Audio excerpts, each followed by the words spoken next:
want to go to Worlds like so badly, and I have a lot to prove. I definitely think that no team really wants to play us in playoffs. We beat every team in the LCS. If we lose, then we're out completely, and our dreams are done. Oh, he gets it! CLG did not want to be caught here. Worst situation possible. If we can't beat Chris, then we don't deserve to go against the best. We have to win this game, no matter what happens. He's got full time right away. CLG is going to go on a tear here in this fight. Chris is just another opponent to me. I mean, I think the better team will definitely win, and I think that we'll be the better team. I know that we can beat them.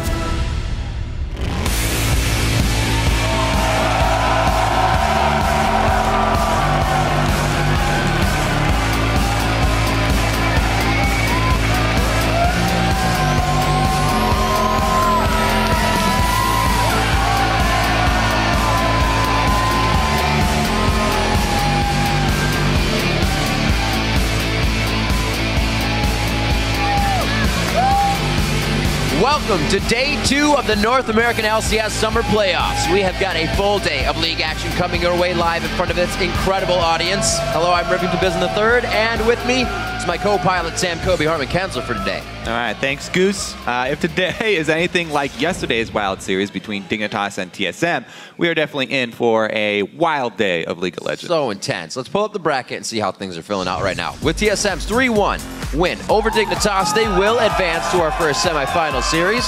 That will take place next week at PAX. There they will face off in a best-of-5 matchup against the number 2 seed, LMQ. And Dignitas will face off against the loser of today's quarterfinal battle, and they will fight to avoid a trip to the 2015 Spring Promotion Tournament by winning the all-important 5th place. That's right, and looking ahead to the World Championship, we can now add 2 more teams to the roster squads that have already secured their spots. Earlier today, China's Edward Gaming and AHQ from Southeast Asia have qualified and will play in the international stage for a shot at the Summoners Cup. Crazy stuff. Already this week, we've hit a bonanza of unforgettable moments, and the hashtag LCS Big Plays have been blowing up on Twitter. Our first highlight comes from Game 2 between TSM versus Dignitas and features Amazing on a mission. Zaxos says, "Third time's a charm." Always is. Let's take a look at the not-so-itsy-bitsy spider. Guess who's back trying to stop him? It's going to be Zion. Zion comes in. He knows what's going on. The flame comes out. Can they stop him? Oh my God! They kill him. The Nexus is saved. 65 minutes and the game continues. Dyrus tries to get himself in. He's got tiny arms though, and he can't get to the Nexus in time. Saplins won't be able to do it. He misses. A new challenger approaches. Amazing. That's it. No one's got it. Ladies and gentlemen, 1-1. TSM wins game number 2. He's got tiny arms, Riv. He got one punch on it. All right.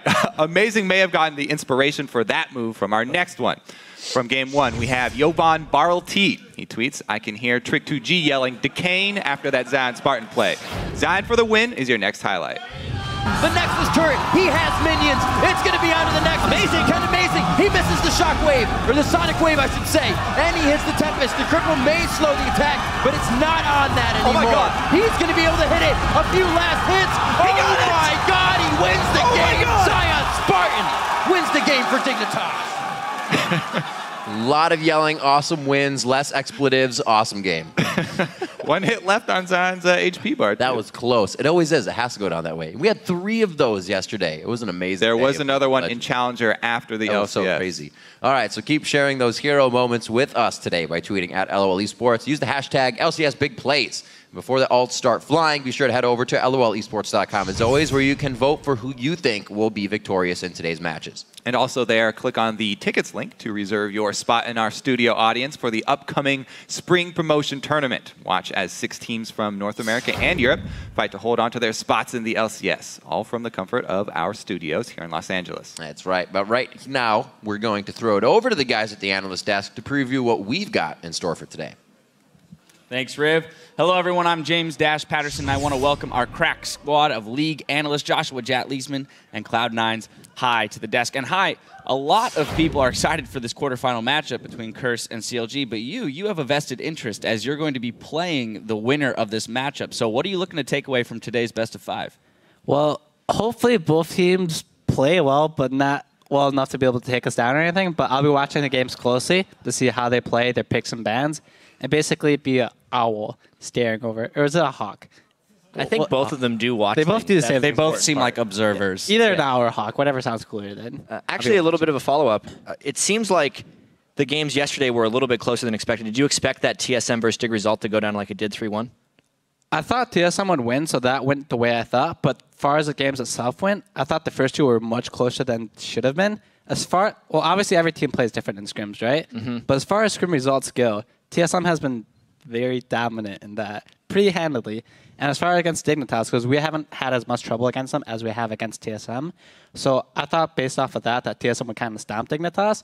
But the first two games are very close. And then once they lost that second or the third game, I knew that it was like game over for Dignitas.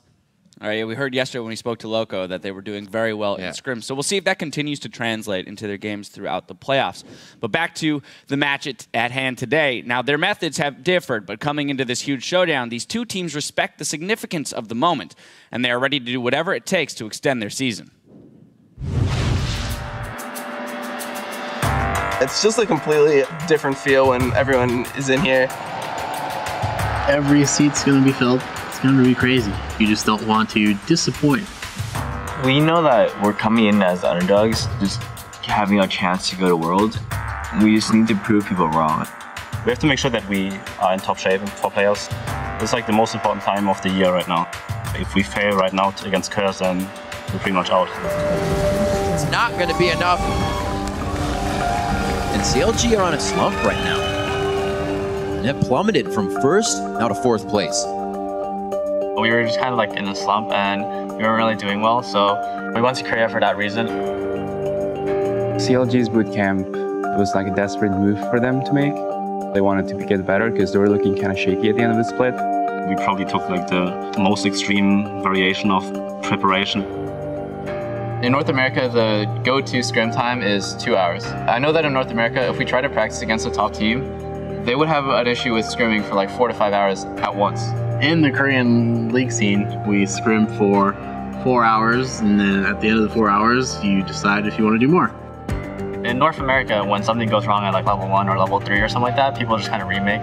It's like, it's just a scrim, you know, and people move on. The difference was there, and it makes everything more serious. I think the bonding experience we got out of the Korea tour was very important for us. Seraph especially had a really hard time meshing with the team. Not only is there like a big language barrier, but there's a culture barrier, and he was like the newest member of the team, under like so much pressure from the community and from us as well, because we had so much expectations of him.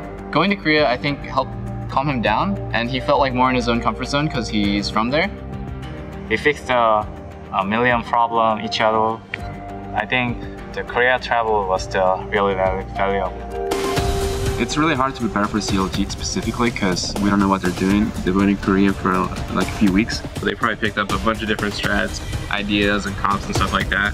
It really gave us the element of surprise. They don't know what we're going to play. They don't know like what changed, you know, about CLG. I think they'll be decently aggressive and they probably have some confidence from going against Korean bot lanes. But I still think their top side of the map is going to be weak. I think they'll be prone to invades. I think that Link and Seraph will be prone to gangs and lanes. We don't really know what CLG is doing, what they learned in Korea, what they're going to come back with. But we've been just working on our own game. We started practicing in best of 5 formats to mimic the playoff experience. We want to be able to prove to everyone that this trip was worth it.